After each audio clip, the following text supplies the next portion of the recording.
In der Sendereihe Musikanten spielt's auf hören Sie heute die Fortsetzung des Volksmusikständle aus dem Berggasthof Pitzbuin auf der Bieler Höhe.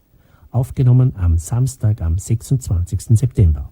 Es ist die Wirtshausmusik wieder gefragt, die Tiroler Wirtshausmusik mit Hochtirol. Ein Musikwunsch von Christian Födinger. Er ist natürlich beim Volksliedwerk lange Jahre tätig und immer natürlich noch dabei. Ein Weg und die Grüß, Christian. Ich grüße damit alle Volksmusikfreunde im ganzen Land und natürlich alle Mitglieder vom Vorarlberger Volksliedwerk. Ein Standardstückli, es erinnert mich einfach an die Zeit, wo ich in Tirol beim Bundesheer bin, in einem 16-Mann-Zimmer, 15 Tiroler und ich, und da habe ich es kennengelernt, dass das alles ganz tolle Kerle sind.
Vielen Dank der Tiroler Wirtshausmusik, Hochtirol. Und jetzt kommen wir zum vorletzten Musikwunsch bei unserem Volksmusikständler aus dem Berggasthof Pitzbuin auf der Bieler Höhe.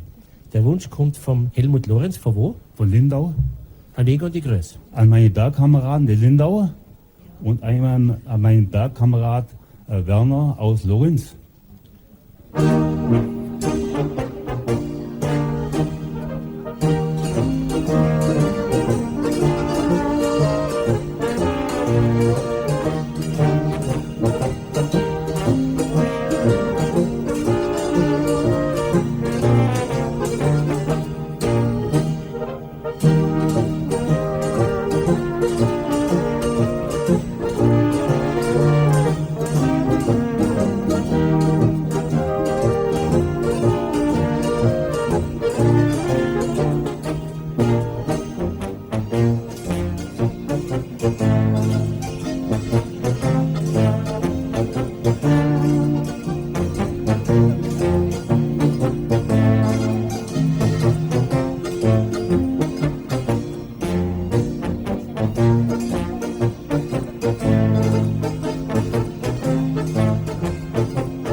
Wir kommen zum letzten Musikwunsch bei unserem Volksmusikständle.